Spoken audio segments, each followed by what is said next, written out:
The rain hadn't stopped for 3 days. It hammered against the floor-to-ceiling windows of the penthouse like the fists of an angry god. Each drop a tiny explosion of sound that ricocheted off the marble floors and echoed through the cavernous silence.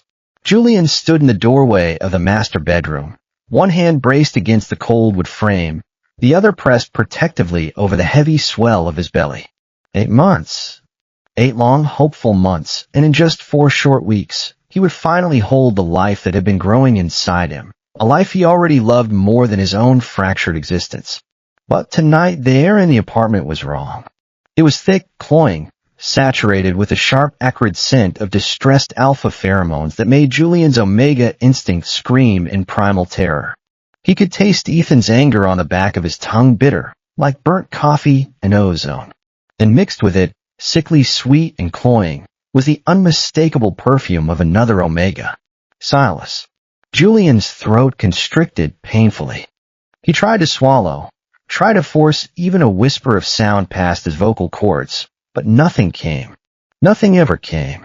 Not since the car accident when he was 6 years old, the accident that had stolen his parents, his voice, and his security in one horrific, metal-crunching moment. The trauma had locked his voice in a cage somewhere deep inside him, and no amount of therapy or desperate wishing had ever found the key. So he did what he always did. He listened. The study door was slightly ajar, and the voices inside spilled out like poison. "You're lying to me, Silas."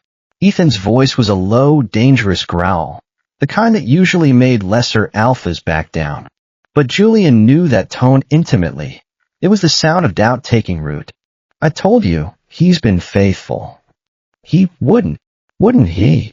Silas's voice trembled, dripping with theatrical hesitation. "Ethan, I didn't want to tell you this. I really didn't. But I saw them.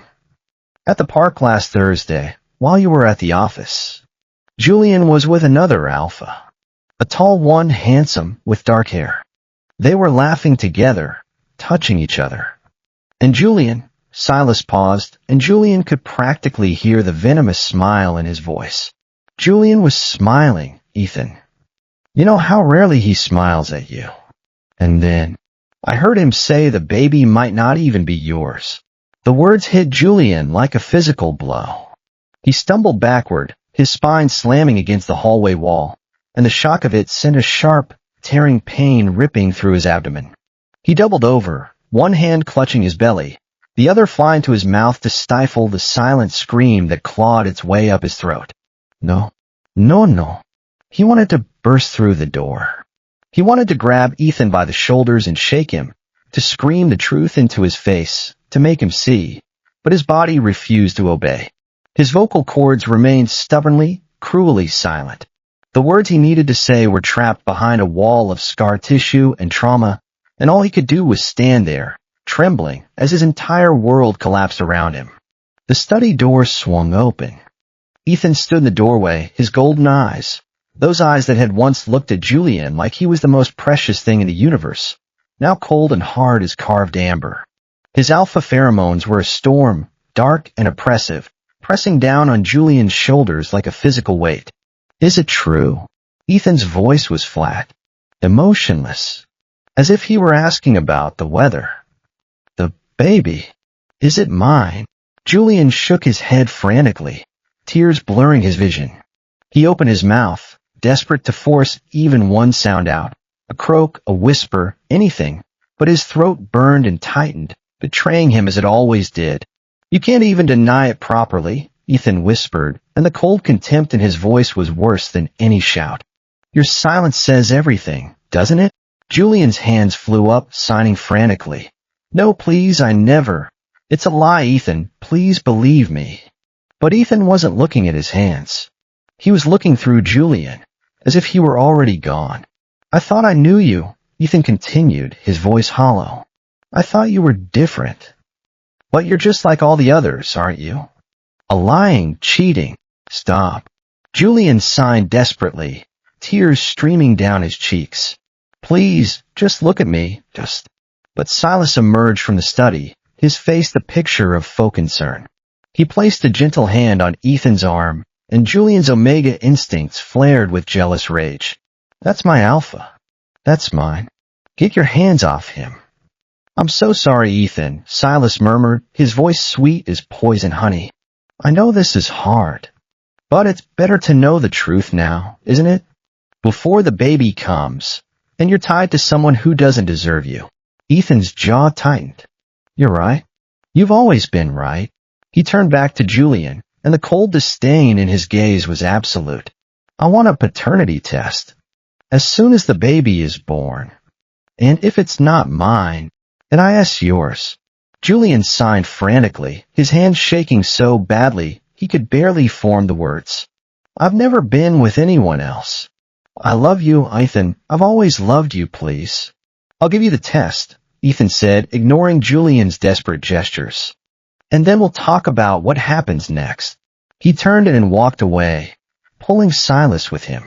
Silas glanced back over his shoulder, and for just a moment, the mask of sympathy slipped. What Julian saw underneath was pure, triumphant malice. The look of a predator who had finally cornered its prey. And then they were gone, and Julian was alone in the hallway, his back against the wall, sliding down to the cold marble floor as another cramp ripped through his body. This one was worse than before. Much worse. Julian looked down, and his heart stopped. A dark stain was spreading across the front of his expensive maternity trousers, blooming like a red flower against the pale fabric. The smell of blood, copper and iron, suddenly filled the air, clashing with the lingering traces of Ethan's distressed pheromones. No, not now. Not yet.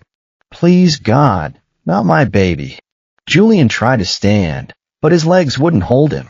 He crawled, inch by agonizing inch, toward the bedroom door, dragging his useless body across the cold floor. He had to get to his phone. He had to call an ambulance. He had to. The pain hit again, a white-hot knife twisting in his gut, and Julian screamed, or he tried to.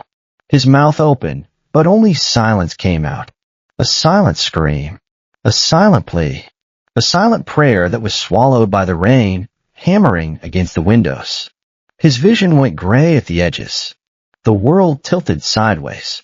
The last thing he saw as consciousness slipped away was the red spreading beneath him, pooling around his body like a dark halo. And then there was nothing. When Julian finally opened his eyes, he was in a hospital room. The smell was the first thing he noticed, antiseptic and bleach, cold and clinical, with an undertone of something earthy and wet. Rain-soaked soil from the gardens outside, perhaps.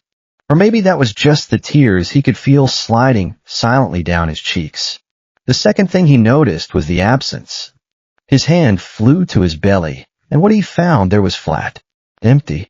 The beautiful, life-filled swell that had been there only hours ago was gone. In its place was a soft, deflated hollow that made his heart stop cold. No, it's a dream. It has to be. I'll wake up in a minute, and my baby will still be there, kicking like a little soccer player, and everything will be fine. But it wasn't fine. The baby was gone. The child he had waited for, counted every second, every minute, every day for, no longer existed in this world. Had never existed, perhaps. Had only ever been a dream that the universe had cruelly snatched away. Julian's mind went completely blank. His heart shattered into dust, the pieces scattering into the void of his chest where his baby should have been. Tears poured from his eyes, unstoppable and soundless. He couldn't scream. He couldn't beg. He couldn't even say goodbye to the child he would never hold, never kiss, never watch grow up. All he could do was cry. The door opened quietly, and Ethan walked in. He was dressed in black, his expression carved from marble. Cold, unfeeling, remote. He didn't come closer. He didn't hold Julian. He didn't even offer a word of comfort. Instead, he placed a black file folder at the foot of Julian's hospital bed. Divorce papers, Ethan said, his voice as cold as the winter wind howling outside. No settlement. No support. Just leave. Tonight. Julian stared at him, his mind reeling. His hands trembling, he forced him to move, signing slowly. Our baby is gone, and this is what you do? How can you be so cruel? How can you believe an outsider over your own mate? How could you doubt your own blood? Ethan's expression didn't change. Whose child was it? He asked. Was it really mine? In that moment, every last shred of love Julian had for Ethan turned to ash. He sighed, his hand shaking so badly it took him 3 tries to get the words right. I hate you. I will always hate you for this. You killed our baby, Ethan. Your doubt, your betrayal, your refusal to trust me, you did this. You murdered our child. Ethan read the words, and for just a fraction of a second, something flickered in his eyes, a flash of something that might have been guilt or pain or regret. But it was gone before Julian could even name it, replaced by the same cold, implacable wall. I didn't kill our baby, Ethan said flatly. Your lies killed our baby. You're cheating. Julian shook his head, too exhausted to argue anymore. Too broken. Too empty. He reached for the divorce papers, his hands trembling as he picked up the pen. He signed his name, Julian Hartwell Hayes, in the shaky, disjointed handwriting of a man who had just lost everything. Ethan took the papers and walked away. He didn't look back, and Julian was left alone in the sterile hospital room, surrounded by silence and antiseptic and the ghost of the child he would never hold. 5 years later, the moment Julian's feet touched the polished floor of Westbrook International Airport, the memories crashed over him like a tidal wave. That night, the rain, the blood, the betrayal, the child he never gotten to say goodbye to. His chest tightened, his heart pounding painfully against his ribs, and for a moment, Julian thought he might collapse. The airport swirled around him, a dizzying kaleidoscope of travelers, luggage carts, and bright electronic signs, and he couldn't breathe, couldn't think, couldn't. Papa! A small hand slipped into his warm and trusting, and Julian looked down into the face of his oldest child. Liam was 9, with his mother's dark curls and Julian's own sapphire blue eyes. He was tall for his age, already showing signs of the strong alpha he would one day become, but right now he was just a worried little boy looking up at his father. Papa, are you okay? Liam asked, his brow furrowed with concern. Your heart is beating really fast. I can feel it. Julian forced a smile, the expression wobbling slightly at the edges. I'm fine, sweetheart, he sighed. Just tired from the flight. That's all. But Liam wasn't convinced. His alpha instincts, sharp even at 9, told him something was wrong. He squeezed Julian's hand tighter and looked around at his siblings. Guys, Papa needs a hug. That was all it took. 3 more bodies immediately attached themselves to Julian's legs and waist, small arms wrapping around him in a cocoon of comfort. RE7 was a calm, steady presence, a little beta who seemed to know exactly when someone needed a grounding touch. Caleb and Daniel, the 5-year-old twins, were a whirlwind of chatter and affection, their high-pitched voices overlapping as they offered their own brand of comfort. We love you, Papa. You're the best Papa in the whole world. Don't be sad. We're here. Julian's eyes filled with tears, but for the first time in 5 years, they were tears of joy. He crouched down, gathering all 4 of his children into his arms, holding them close as their warmth seeped into his broken heart. He hadn't wanted to return to Westbrook City. Not ever. The city held nothing but painful memories, the loss of his parents, the loss of his child, the loss of his voice, the loss of everything he'd ever loved. But when his adoptive parents had passed away, and the executor of their estate had insisted on an in-person reading of the will, Julian had known he couldn't avoid it forever. For his children, he would face the city that had broken him. For them, he would be strong. Okay, puppies, he signed, his voice still silent, but his expression firm and loving. No running around the airport, understand? We're only staying for 2 weeks, and then we go home. So please stay close to Papa, all right? Yes, Papa. They chorused in unison, their giggles a balm against the ache in his heart. They started walking toward the exit together, the 5 of them a small, tight-knit unit against the chaos of the airport. Julian's hand rested on Liam's shoulder, guiding him forward, while the twins bounced along beside him, their energy seemingly inexhaustible. But the past he had desperately tried to avoid stepped right into his path. Ethan was standing at the baggage claim, hand in hand with Silas, waiting for their luggage like they were just another ordinary couple on vacation. Julian's breath stopped.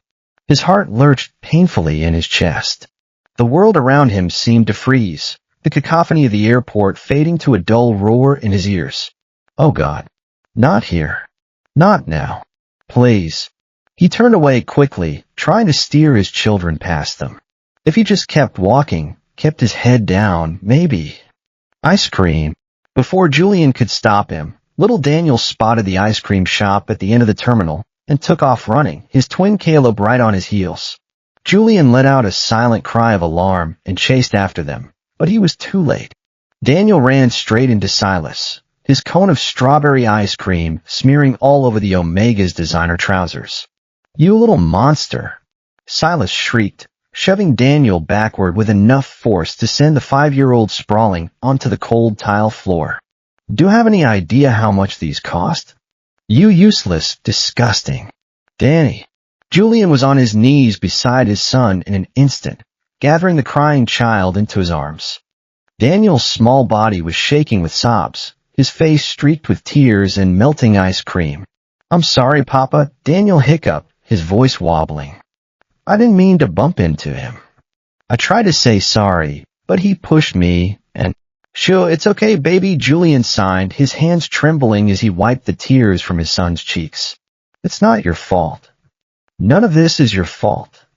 The other 3 children had gathered around, forming a protective semicircle around their younger brother. Liam's face was flushed with anger, his little fists clenched at his sides. Ari was trying to comfort Daniel, while Caleb glared at Silas with a hatred that seemed far too old for his 5 years. Julian stood slowly, his legs unsteady beneath him. He turned to face the 2 men who had destroyed his life, and for a moment he couldn't speak, couldn't even sign. The sight of Ethan's golden eyes, the same eyes that had looked at him with such cold contempt, made his throat close up with a ghost of old pain. But he was not the same broken Omega who had signed those divorce papers 5 years ago. He was stronger now, fiercer. A father who would do anything to protect his children. Excuse me, Julian signed, his movements precise and deliberate. I apologize for my child. He didn't mean any harm, but Ethan was staring at him with an expression of utter shock. His face had gone pale, his golden eyes wide and disbelieving. Noah? Ethan breathed, his voice barely a whisper. Noah Hartwell. Julian's blood ran cold. He hadn't heard that name in years. The name he'd been born with. The name he'd buried along with his voice and his unborn child. The name he'd shed like a snake shedding its skin, emerging as someone new, someone stronger. You're mistaken, Julian signed, his expression carefully blank. My name is Julian. Julian Knight. And I'm afraid you've confused me with someone else. I'm not mistaken. Ethan's voice was sharper now, more certain. I know those eyes. I know that face. I've never forgotten a single detail about you, no matter how hard I've tried. What are you doing here? And how his eyes swept over Julian's throat, his brow furrowing in confusion. How are you speaking? You were mute. You couldn't. I think you have the wrong person. Julian signed flatly, refusing to give an inch. If you'll excuse me, I need to attend to my son. Your son. Ethan's gaze shifted to the 4 children clustered around Julian's legs, and something flickered in his expression. Confusion, recognition, and something that might have been dawning horror. Those children. Are they? My husband's. Julian signed, the lie coming easily. All 4 of them. Now, if you'll excuse me. He turned to leave, but Ethan's voice cut through the air like a blade. Wait, I'm not done with you. Julian froze, his heart pounding in his ears. He could feel Silas's eyes boring into the back of his head, could practically taste the other Omega's venomous jealousy in the air. Ethan, let it go, Silas said, his voice falsely sweet. It's clearly a case of mistaken identity. The man is mute, or was mute, and this one can talk. It's just a coincidence. There are 7 people in the world with the same face, you know. He just happens to look like... It's not a coincidence, Ethan said flatly. It's him. I'd recognize that face anywhere. He stepped closer to Julian, his alpha pheromones beginning to leak into the air, dark, possessive, territorial. Who were you really? And what are you doing here? Julian's omega instinct screamed at him to submit, to bow his head and give Ethan what he wanted. But he'd spent 5 years building himself back up from the ashes of his old life, and he refused to crumble now. I said you're mistaken, he signed, his hand shaking slightly despite his best efforts. My name is Julian Knight. I'm here to settle my father's estate, and I'd appreciate it if you'd leave me and my children alone. He turned away, gathering his children close and herding them toward the exit. He didn't look back. He didn't give Ethan the satisfaction of seeing his tears, but he could feel Ethan's golden eyes on him the entire way, burning into his back like twin suns. That night, in his penthouse high above Westbrook City, Ethan couldn't sleep. The face he'd seen at the airport haunted him, those sapphire blue eyes, the perfect Cupid's bow of the lips, the delicate architecture of the cheekbones. It was Noah. It had to be Noah. The man he'd married, the man he'd betrayed, the man he'd divorced in the cruelest possible way. But Noah had been mute, incapable of speech. And this man, this Julian Knight, had signed yes, but he'd also spoken. Out loud. With his voice. How is that possible? Unless he found a treatment. Some miracle cure that had finally broken through the trauma-induced mutism that had silenced him for so long. It was possible. More than possible. In the 5 years since the divorce, medical science had advanced by leaps and bounds. Julian could have found someone who could help him. A specialist. A surgeon. Someone with the skill and the resources, too. Ethan sat bolt upright in bed, his heart pounding. There's only one man in the world with that kind of skill. Alex Nightfall, the renowned neurosurgeon. The heir to Nightfall Enterprises. The man who had built a reputation on repairing the body's most damaged parts, including the vocal cords. And if Alex Nightfall had been the one to help Noah reclaim his voice, that meant Ethan's blood ran cold. It meant that the two of them were connected. Closely connected. Intimately connected. He said his name is Knight, Ethan thought, his hands clenching in the silk sheets. And who was the most famous knight in this city? Alex Nightfall's mother was a knight. He uses both names in his practice. Julian Knight. Julian Nightfall. Everything clicked into place with horrifying clarity. Julian had married Alex Nightfall. He'd married the man who'd helped him find his voice again. He'd married the man who'd, according to the airport encounter, given him 4 beautiful children. Ethan had lost Noah, and Alex Nightfall had found him. The thought was like a knife twisting in his gut. He was out of bed before he even realized he was moving, his phone clutched in his hand as he made a call to his private investigator. I need you to find out everything about a man named Julian Knight, he said, his voice low and dangerous. Or Julian Nightfall. Whatever he's calling himself now. I need to know who he is, where he's been, who he's been with, and his voice cracked slightly.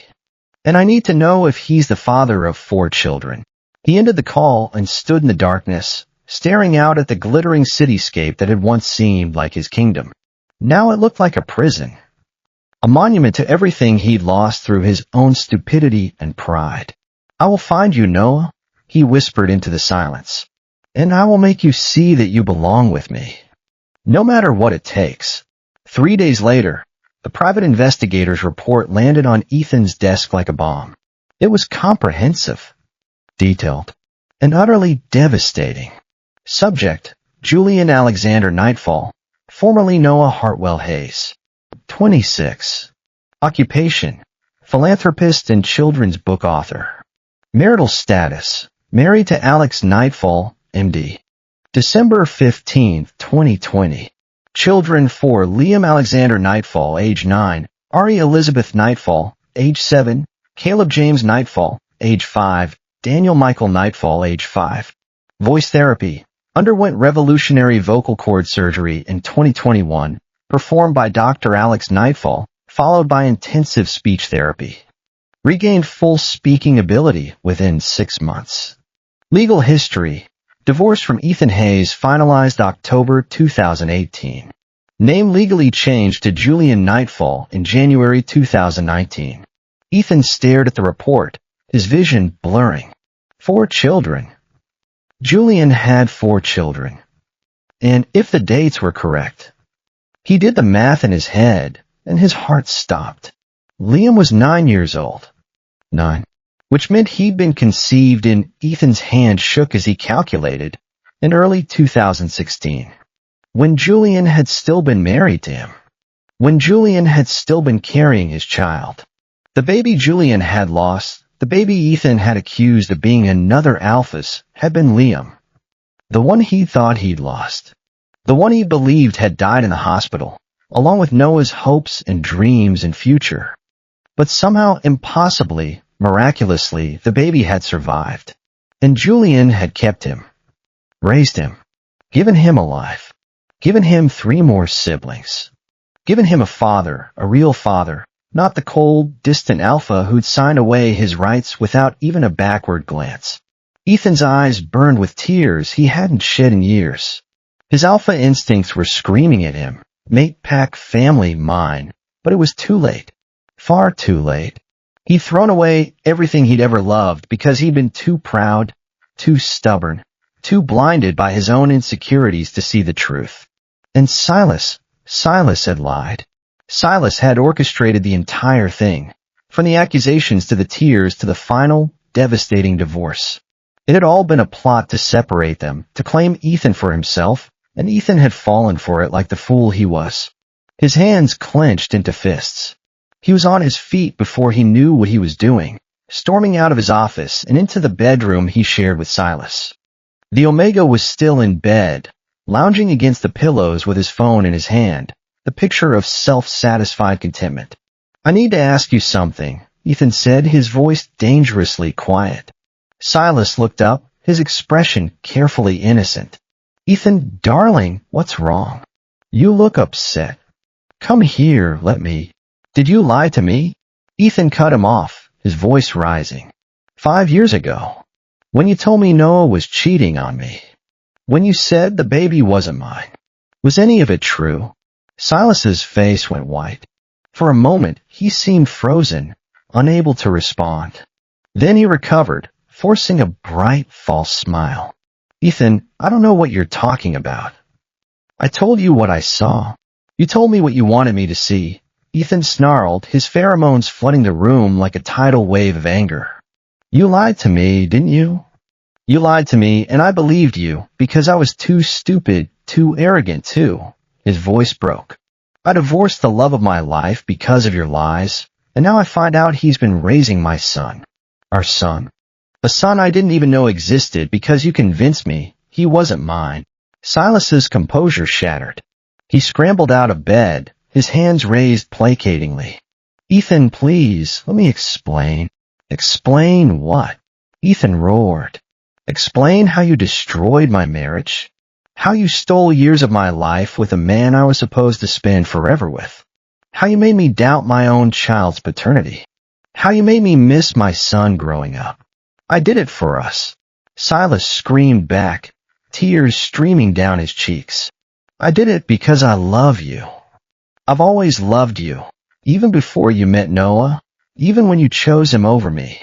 And I knew that you would never be happy with a mute, broken Omega who couldn't even give you the words you needed to hear.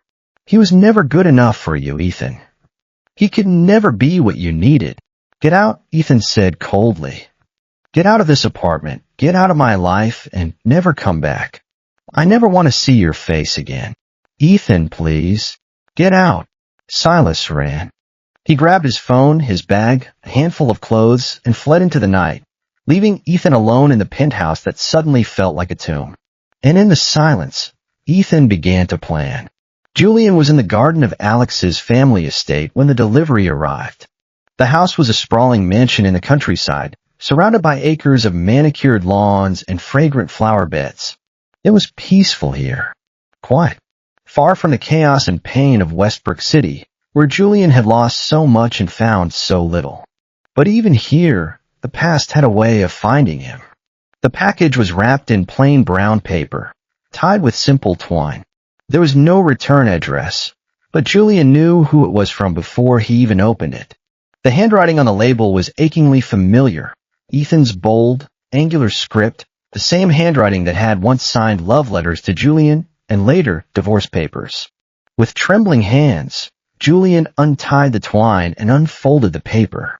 Inside was a leather-bound photo album and a letter. He opened the letter first. Dear Noah, I know you're probably wondering why I'm writing to you after all these years. The truth is, I don't really have a good reason. Only the desperate, selfish hope that you might read this and remember that there was once a time when we meant something to each other. I know now what Silas did. I know he lied to me, manipulated me, tore us apart because he wanted me for himself. And I let him. I was weak and stupid, and I believed him because it was easier than trusting you. I spent the last 5 years trying to forgive myself for that, and I still haven't succeeded. I saw you at the airport. I saw your children. And I can't stop thinking about them, about you, about everything I threw away because I was too proud to admit I was wrong. I don't expect you to forgive me. I know I don't deserve it. But I want you to know that I'm sorry. I'm so sorry, Noah. For the baby. For the divorce. For every moment of pain I caused you. You deserved so much better than me, and I know you found that better in Alex. He's a good man. He's the man you should have been with all along. I'm not writing to ask you to come back to me. I know that's impossible. But I am writing to ask, beg, really, for the chance to know my son. My children. I know Liam is mine. The dates, the circumstances, I've done the research. He's my son, and I've missed so much of his life already. Please, Noah, please don't keep me from them. I know I have no right to ask, but I'm asking anyway. If you can find it in your heart to let me meet them, I will be forever grateful. Yours, Ethan. Julian stared at the letter, his hands trembling. His vision blurred with tears, not of sadness, but of old, buried rage. How dare Ethan write to him like this? How dare he act like he had any right to make demands after everything he'd done? He thought about the night in the hospital. The cold divorce papers. The way Ethan had walked away without a backward glance. He thought about the long, painful months of rehab, relearning to speak, to sign, to communicate with a world that had silenced him for so long. He thought about the birth of his children, the joy, the pain, the sleepless nights, the first words, the first steps. And he thought about how Ethan hadn't been there for any of it because he'd chosen not to be. Julian set the letter down and picked up the photo album. The first page showed Ethan and Silas, smiling at a gala, their arms around each other. The second page showed them in Rome, in Paris, and Tokyo. The third page showed them at a wedding, not theirs, but someone else's, and they looked happy. So happy. And Julian felt nothing but cold, bitter contempt. Ethan had a new life, a new family, a new everything. And he'd thrown it all away, was willing to throw it all away, just to get back what he'd lost through his own stupidity. But Julian was different now. He was stronger, smarter, and fiercely protective of the family he'd built. And he would never, ever let Ethan Hayes get close enough to hurt them again. He took the photo album and the letter into the house, where Alex was in the study, reviewing patient files. Julian walked straight to him, placed the items on his desk, and signed. He wrote to me. He wants to meet his son. Alex's expression darkened. His alpha pheromones filled the air, dark, possessive, protective, as he read the letter. When he finished, he looked up at Julian with cold fury in his eyes. He doesn't get to do this, Alex said, his voice tight with barely contained anger. He doesn't get to show up after 5 years and demand to be part of their lives. He doesn't get to take away what we've built together. I know Julian signed. I don't want to let him. But he's right. He has a right to know them. They have a right to know him, too. Even if I hate the idea of it. Alex reached out and took Julian's hand, his expression softening. I know this is hard. But whatever you decide, I support you. We're in this together, remember? Julian nodded, leaning into Alex's warmth. I remember. Thank you. The next morning, Julian made his decision. He would let Ethan meet the children, on his terms, with strict boundaries, and with Alex present. It was the only way to protect his family, and to finally truly close the door on the past. The meeting was arranged for the following Saturday, at a neutral location, a private park in the countryside, far from prying eyes and interfering reporters. Julian arrived early, with Alex and the children in tow, a heart pounding in his chest despite his best efforts to stay calm. "Papa, who are we meeting?" Liam asked, his sharp eyes watching Julian's face carefully. "You seem nervous." "Just an old friend," Julian sighed. "From before you were born. He wants to meet all of you, but especially you, Liam." "Why especially me?" Julian hesitated. He thought long and hard about how to tell his children the truth about their biological father, and he decided to be as honest as possible without overwhelming them. "Because he might be your biological father," Julian sighed gently. "I never told you this before, but I was married once before I met Alex, and we had a child together." "You?" Liam's eyes went wide. "Wait, so he's my other father?" "Yes," Julian sighed. "And I know this is a lot to process, but I want you to know that it doesn't change anything. You're still my son. Alex is still your father. This man he wants to know you. And I think it's important for you to have that chance." Liam was silent for a long moment, processing. Then he nodded slowly. "Okay, Papa. I'll meet him. But you're still my dad, okay? Nobody's ever going to change that." Julian's eyes filled with tears, and he pulled Liam into a tight hug. "I know, sweetheart. I know." Ethan arrived at the park looking haggard and nervous. He dressed casually in jeans and a simple button-down, but he still looked like a man who hadn't slept in days. When he saw Julian, his breath caught, and when he saw the children, especially Liam, his face went pale. "Julian," he said, his voice rough, "thank you for doing this. I know I don't deserve." "You don't," Julian sighed bluntly. "But I'm not doing this for you. I'm doing it for my son. So sit down and we'll talk." Ethan nodded, sinking onto the bench across from Julian. His eyes kept straying to Liam, who was watching him with an unreadable expression. "Liam," Ethan said, his voice cracking slightly. It's really good to meet you. I'm Metan. I know who you are," Liam said flatly. "You're the man who broke my father's heart." Ethan flinched, but he didn't look away. "Yes, I am. And I will never be able to apologize enough for that. I was stupid and selfish, and I listened to the wrong people. But I want to make it right, if you'll let me." Liam studied him for a long moment, his sharp young eyes seeing far more than a child his age should. Then he nodded slowly. "I'll give you a chance. But if you hurt my papa again, I'll make you sorry." Ethan managed a weak smile. "I'd expect nothing less." Over the next few hours, the tension slowly eased. Ethan asked about the children's lives, their hobbies, their dreams. He listened to their stories with genuine interest, his eyes softening when they talked about their school, their friends, their love for Julian and Alex. And when they finally said goodbye, Ethan pulled Julian aside, his expression desperate. "Thank you," he said, his voice barely a whisper. "I know I don't deserve this, any of this. But thank you for giving me a chance." Julian studied him for a long moment, his expression unreadable. Then he sighed. "I'm not doing this for you. I'm doing it for Liam. For all my children. They deserve to know where they come from, even if it's painful. And you're a part of that, whether I like it or not." But then he added, his hands moving slowly, deliberately, "But don't think this changes anything between us. I'm not yours anymore, Ethan. I belong to Alex. And I will never forgive you for what you did to me." Ethan's face crumbled, but he nodded. "I understand. I wanted you to know that I still love you.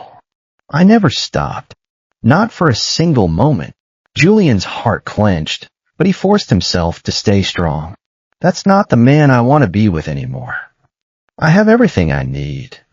Please leave." Ethan walked away, his shoulders slumped, his heart in pieces. But Julian watched him go with a strange sense of peace. The past was finally in the past, and the future was waiting. The weeks following the park meeting were strange for everyone. Julian found himself caught in an emotional limbo, relieved that the confrontation was over, yet unsettled by the ghost of Ethan's presence now lingering at the edges of his carefully constructed life. The children, especially Liam, had responded to the meeting with surprising maturity. They asked questions, processed the information in their own ways, and ultimately returned to their routines as if nothing had fundamentally changed. But something had changed. Julian could feel it in the way Alex held him just a little tighter at night, his alpha instincts on high alert. He could feel it in the way his own omega instincts, those traitorous, ancient parts of his brain that still remembered Ethan's scent, his touch, the way his knot had once felt so right, stirred uneasily beneath the surface. "We're fine," Julian told himself every morning, staring at his reflection in the bathroom mirror. "We're happy. We're complete. Ethan is the past." But the past had a way of refusing to stay buried. It happened on a Thursday. Julian was in the kitchen of the countryside estate, helping Ari decorate cupcakes for the twins' upcoming birthday. The kitchen was warm and bright, filled with the smell of vanilla and sugar and the sound of his children's laughter. For a moment, everything felt perfect. Then the doorbell rang. Julian wiped his hands on his apron and went to answer it, expecting a delivery or perhaps one of Alex's colleagues dropping by. Instead, he found Ethan on the doorstep, and the sight of him made Julian's blood run cold. Ethan looked terrible. His face was flushed, his golden eyes glassy and unfocused, his breathing rapid and shallow. His alpha pheromones were pouring off him in waves, thick, cloying, desperate, and Julian's omega instincts screamed at him to run. "Julian," Ethan gasped, his voice cracking. "I'm sorry. I didn't know where else to go. I need—" Julian stepped back instinctively, one hand flying to his throat. The scent was overwhelming. Ethan was in the middle of his rut, and he'd come here. To Julian's home. To Julian's family. "You need to leave," Julian signed frantically, his hands shaking. "You can't be here. Not like this. Not now." "I know," Ethan said, his eyes pleading. "I know, I'm sorry. I tried to write it out alone, but I couldn't. I kept thinking about you, about us, He swayed on his feet, and Julian's omega instincts warred with his rational mind. Part of him wanted to slam the door shut, to call the police, to protect his family at all costs. But another part, the part that still remembered the good years, the gentle touches, the whispered promises, wanted to help. "You need to go to a clinic," Julian signed. "Or call a professional. I can't help you with this. I'm mated. I'm married." I know," Ethan said, his voice breaking. "I know you're mated. I can smell him all over you. But Julian, please, I just need to be near you for a minute. Just 1 minute. I promise I won't. I'll leave right after." "No." The voice came from behind Julian, cold and authoritative. Alex appeared in the doorway, his alpha pheromones flooding the space like a warning shot. He stepped in front of Julian, positioning himself as a barrier between his mate and the intruder. "You need to leave," Alex said, his voice dangerously calm. "No. Before I make you leave."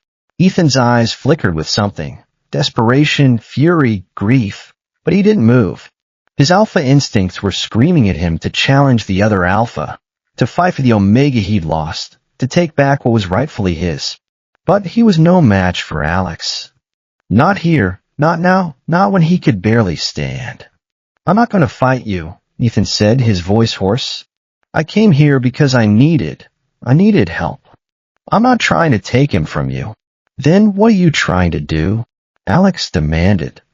"Show up at my home, in my territory, in the middle of your rut, reeking of desperation? You think that's appropriate behavior? You think that's how a decent alpha treats the omega he claims to love?" Ethan flinched. "I wasn't thinking. Exactly. You weren't thinking." Alex's voice was cold steel. "You've been doing that for 5 years, haven't you?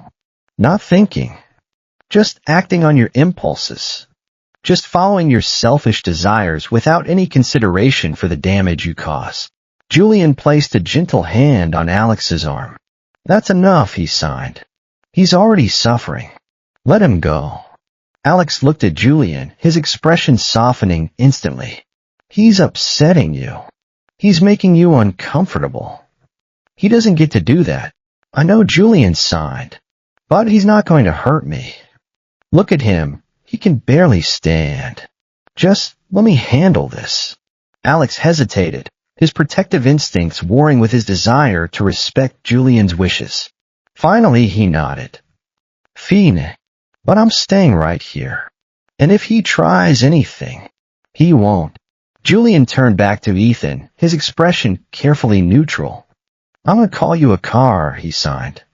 There's a clinic on the east side of the city that specializes in alpha rut management. They'll take care of you. Julian, please, Ethan started, but Julian cut him off. You made your choices, he signed, his hands moving quickly and precisely.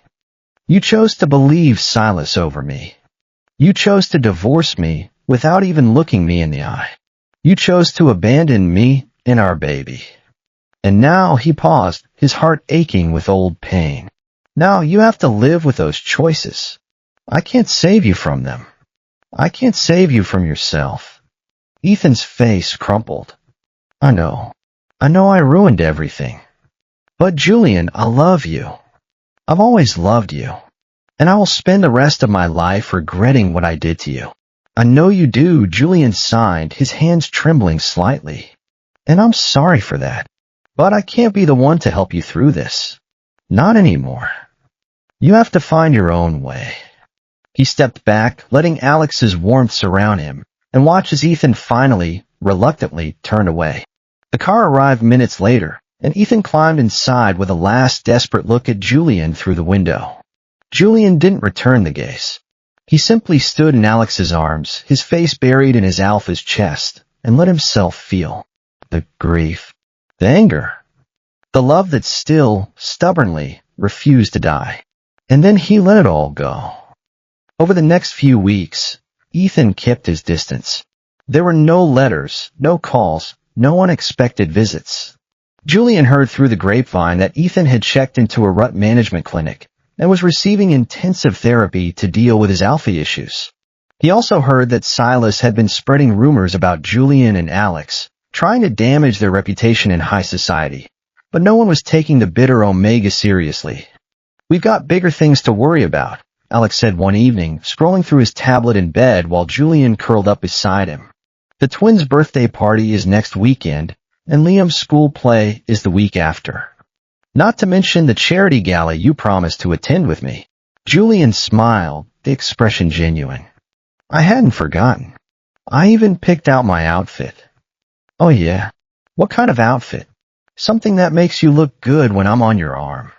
Alex laughed, pulling Julian closer and pressing a kiss to his hairline. You always make me look good, darling. You could show up in a paper bag and I'd still be the envy of everyone in the room. Flatterer. I'm not flattering you. I'm telling the truth. Alex's hands found Julian's waist, pulling him into a warm embrace. You know, when I first met you, I couldn't believe my luck. You were so broken, so fragile, but so determined to rebuild yourself. I fell in love with you the moment you signed your name for the first time. Remember that? Julian nodded, his eyes growing distant with a memory. He'd been in a hospital, recovering from a vocal cord surgery that had given him back his voice. Alex had come to check on him, to ask how he was feeling, and Julian, still unable to speak, had signed his name on the whiteboard next to his bed. Thank you, he'd signed. I didn't think I'd ever be able to talk again. You gave me back my voice. And Alex, the brilliant, arrogant, impossibly kind alpha, had simply smiled and said, You did all the hard work, sweetheart. I just gave you the tools. I'm so lucky to have you, Julian signed now, his eyes glistening with unshed tears. I don't know what I'd do without you. Alex kissed him softly. You'll never have to find out. The twins' birthday party was a resounding success. The Garden of the Nightfall estate had been transformed into a wonderland of balloons, bunting, and a massive inflatable castle that the children had been bouncing in for hours. Julian watched from the sidelines, a glass of sparkling water in his hand, his heart full to bursting with love. Liam was helping the twins organize a game of tag, his natural alpha leadership on full display. Ari was sitting with a group of friends, drawing pictures and giggling about something Julian couldn't quite hear. And Caleb and Daniel, the birthday boys, were covered in cake and pure happiness, their small faces bright with joy. "There they are," Alex said, appearing at Julian's side and wrapping an arm around his waist. "The most beautiful family in the world." Julian leaned into him, savoring the warmth of his alpha's embrace. "They're growing up so fast," he sighed. "It feels like just yesterday they were babies." "I know. Time flies when you're having fun." Alex pressed a kiss to Julian's temple. "Or when you're exhausted from chasing after 4 kids. 5. Julian sighed with a sly smile. "You're not exactly a child, but you act like one sometimes." Alex laughed. "I walk right into those, don't I?" They stood together in comfortable silence, watching their children play. The late afternoon sun cast golden light across the garden, and for a moment, everything felt perfect. Then Julian's phone buzzed. He glanced at the screen, and his heart stopped. "Unknown number, Silas is planning something. He's been talking to reporters. He says he has proof that you faked your voice therapy and that you're still mute. He's trying to ruin your reputation." Julian stared at the message, his blood running cold. Ethan was warning him. After everything that had happened, after all the pain and betrayal, Ethan was trying to protect him? What's wrong? Alex sighed, his brow furrowed with concern. Julian showed him the phone. Alex's expression darkened, his alpha pheromones flaring with barely suppressed anger. "I'll handle it," Alex said, his voice hard. "Silas isn't going to get away with this. He's been a thorn in our side long enough." "Wait," Julian sighed. "Let me deal with it. I'm not the helpless Omega I used to be. I can fight my own battles now." Alex hesitated, then nodded reluctantly. "Fine. But if things get out of hand, I'm stepping in." "Agreed." The next day, Julian arranged a meeting with the reporters Silas had approached. He chose a neutral location, a quiet cafe in the city center, and arrived early, dressed in his sharpest suit. Alex was waiting nearby, just in case, but Julian wanted to do this on his own. The reporters arrived, their expressions curious and slightly skeptical. A young beta woman named Melissa Smith was the ringleader, her notepad ready and her eyes sharp with professional ambition. "Mr. Nightfall," she said, taking a seat across from him. "Thank you for meeting with us. There have been some allegations made about your voice therapy, specifically, that it was faked and that you're still mute. Can you comment on that?" Julian smiled calmly. When he spoke, his voice was clear and strong, the voice of a man who had worked tirelessly to reclaim what had been stolen from him. "I can, Miss Smith," he said, his voice carrying a hint of steel. "And I can prove without a shadow of a doubt that my voice therapy was legitimate. I have all my medical records, including documentation from the specialist who performed my surgery, Dr. Alex Nightfall, who you may recognize as my husband and one of the most respected neurosurgeons in the country." Melissa's eyes flickered with interest. "And how do you explain the accusations made by Silas Whitmore? He claims to have evidence that you've been faking your voice recovery." Julian's smile sharpened. "Mr. Whitmore has been spreading lies about me for over 5 years. He's the reason I lost my marriage, my home, and nearly my life. He's a desperate, jealous man who will say anything to hurt me. I have text messages, emails, and even a recorded confession from him admitting to his lies. I'm more than happy to share them with you." He reached into his briefcase and pulled out a folder thick with documents. He'd been saving them for a rainy day, and it seemed the storm had finally arrived. The reporters pored over the evidence, their eyes widening as they read Silas's own words. The recorded confession was particularly damning. Silas could be heard clearly admitting that he'd fabricated the story about Julian's cheating, that he'd lied about the baby's paternity, and that he'd orchestrated the entire plot to separate Ethan and Julian. "Miss Smith," Julian said, his voice calm and steady, I've spent 5 years rebuilding my life after Mr. Whitmore destroyed it. I found love, built a family, and reclaimed the voice he tried to take from me. I'm not afraid of him. And I'm not afraid of the truth. The article ran the next morning. It was front-page news with the headline, "Silas Whitmore Exposed, the Lies Behind a Broken Marriage." The story was comprehensive, damning, and utterly devastating to Silas's reputation. Within hours, he'd been publicly shamed, his social circles closed to him, and his career, such as it had been, lay in ruins. Ethan sent another message that night. "I heard what you did. I'm proud of you. You deserve to tell your side of the story." Julian stared at the message for a long moment, then typed a reply. "Thank you for warning me. We're even now. Please don't contact me again." He set the phone aside and let Alex pull him into bed. "You did the right thing," Alex murmured, his lips brushing Julian's forehead. "You stood up for yourself. You stood up for us." "I did," Julian signed, his eyes closing with exhaustion. "And I'm done. He can't hurt me anymore." But even as he said it, a small, stubborn part of him wondered if that was true. The charity gala was the event of the season. Every wealthy, powerful, and connected person in Westbrook City was in attendance, their designer outfits glittering under the chandeliers of the grand ballroom. Julian wore a deep blue suit that made his eyes shine like sapphires, and Alex, dressed in impeccable black, looked like he'd stepped out of a magazine cover. They made their entrance together, the perfect Alpha-Omega couple, and the crowd parted before them like the Red Sea. Whispers followed in their wake, some admiring, some envious, some simply curious. "Mr. and Mrs. Nightfall," the host said, ushering them to their table. "We're so honored to have you here." Julian smiled graciously. "The honor is ours. Thank you for inviting us." They took their seats, and the evening began. Dinner was served, speeches were made, and the champagne flowed freely. Julian found himself relaxing, enjoying the company and the celebration. Then he saw Ethan. He was standing across the room, dressed in a tailored gray suit that made his golden eyes stand out even from a distance. He wasn't looking at Julian, not exactly, but his gaze kept drifting in Julian's direction, like a moth drawn to a flame. Julian's heart clenched, but he forced himself to look away. "He's not my problem anymore," he reminded himself. "He's just another guest at a party." But when the music started and Alex was pulled aside for a business discussion, Julian found himself walking toward the terrace for some fresh air. Ethan was already there.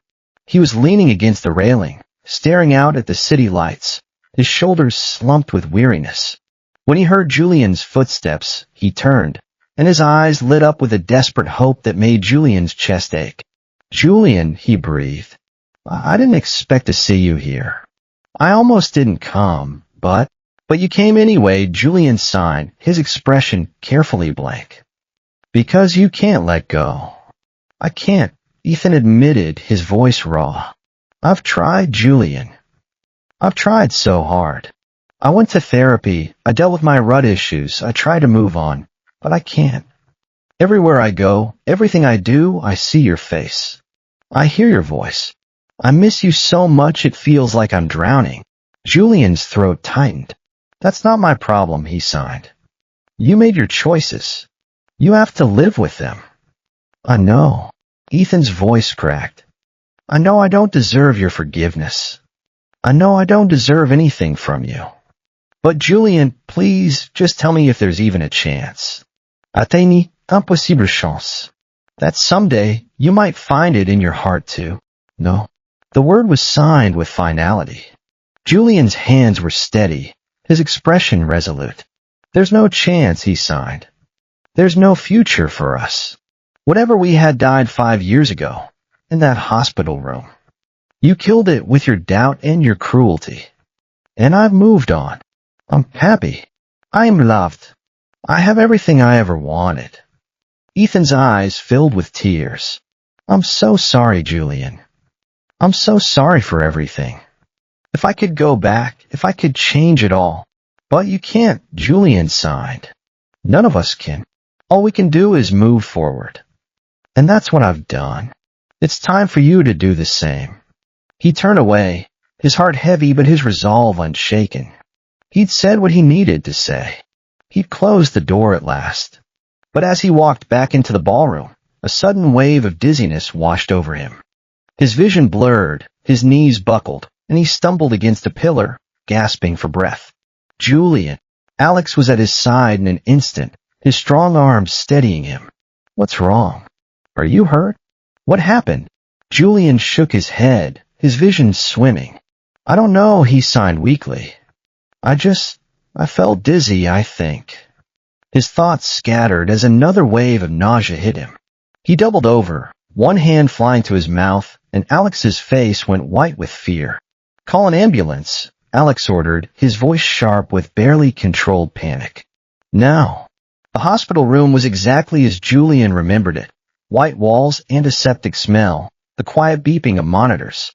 But this time, he wasn't alone. Alex was holding his hand, his face drawn with worry. The children were waiting in the family room, their anxious faces pressed against the glass window of the observation area. And the doctor, a kind-faced beta named Dr. Chin, was smiling gently. Congratulations, Dr. Chin said. You're pregnant.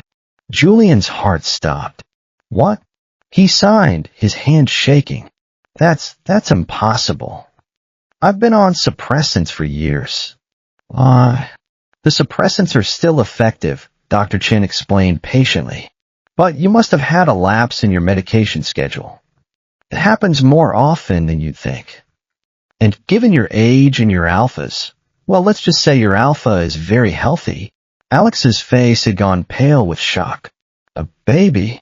We're having a baby. The early tests are very positive, Dr. Chin confirmed. You're approximately 3 weeks along. Of course, we'll need to monitor the pregnancy closely, given your history of complications. But I'm optimistic. Julian stared at the doctor, his mind reeling. A baby? He was going to have another baby. After everything he'd been through, after the loss and the grief and the pain, he was being given a second chance. His hand flew to his belly, and he started to cry. Oh, Julian. Alex was at his side, pulling him into a tight embrace. It's okay. It's all okay. You're going to be fine. We're going to be fine. I'm not sad, Julian sighed, laughing through his tears. I'm happy. I'm so happy. Alex kissed him softly. So am I, darling. So am I. News of the pregnancy spread quickly through their social circle. Alex was overjoyed, practically glowing with pride whenever the subject came up. The children were ecstatic. The twins had already started arguing about whether they were going to get a baby brother or a baby sister. And Julian found himself happier than he'd ever been, his heart full to bursting with love and hope. But the news also reached Ethan. He sent a message, short, simple, and filled with pain. I heard. I'm happy for you. Truly. You deserve this. You deserve everything. Julian stared at the message for a long moment, his thumb hovering over the keyboard. Part of him wanted to respond, to offer some kind of closure, to finally end this chapter of his life with words instead of silence. But in the end, he didn't reply. He simply set the phone aside, placed his hand over his growing belly, and smiled. The past was finally behind him. The future was waiting. Epilogue. 1 year later. The Nightfall estate was filled with laughter. The children were running through the garden, chasing each other in a game of tag that seemed to have no rules and no end. The twins had just celebrated their 6th birthday, and Ari had lost another tooth. Liam was already planning his applications for high school, talking eagerly about his future. And in the center of it all, Julian sat on a blanket in the grass, watching the chaos with a contented smile. In his arms was Elizabeth. She was 3 months old, with Alex's dark hair and Julian's sapphire blue eyes.